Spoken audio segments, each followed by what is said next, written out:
The gem and jewellery sector is looking to be hit with the US tariffs set to rise from 27th of August to 50%.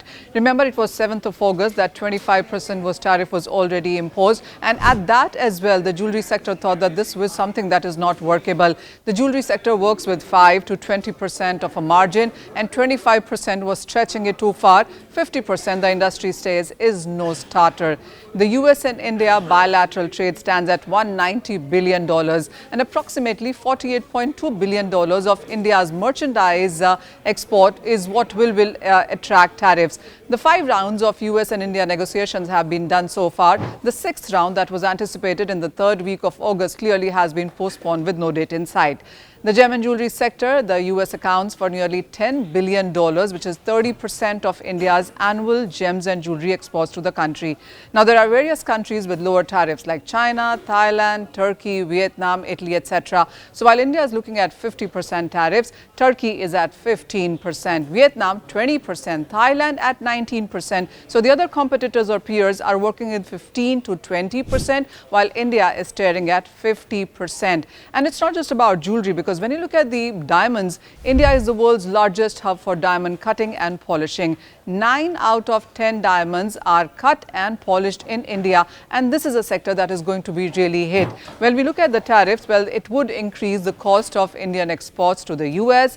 The Indian products will be less competitive and will lead to lower sales, threatening livelihoods, stalled exports and disrupted supply chains. Well, Indian industry clearly seems to be reacting. Industry has called for government intervention, including strong diplomatic talks with the US that should continue at all levels. And they also have asked government for various relief schemes to support exports, exporters and smaller units. The markets also are looking to shift infrastructure or manufacturing to lower tariff nations. The industry says that they already are visiting and are in talks with countries like Dubai and Mexico.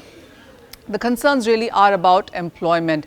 Industry warns that potential job losses for nearly 5 million workers is on stake right now. We also do understand that the Gems and Jewellery Export Promotion Council right now is speaking to ministers in Gujarat, in Maharashtra and UP as well, because this is the area where the workers perhaps could be majorly hit. We also do understand that the workers were shifting to lab-grown diamonds because the naturals were not doing so well. But now there are concerns about tariff impacting the lab-grown diamond market as well.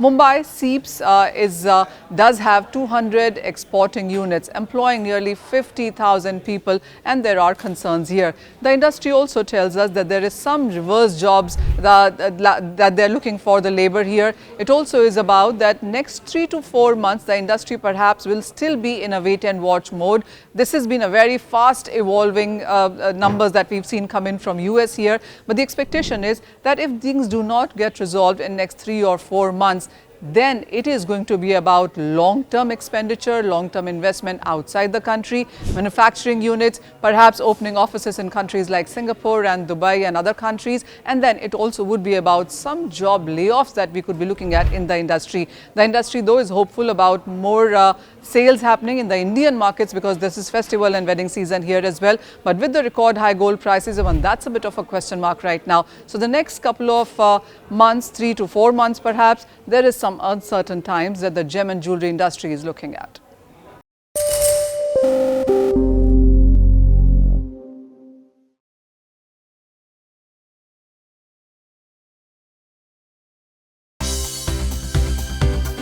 For more news and updates, all you need to do is follow CNBC TV 18 on all of our digital platforms.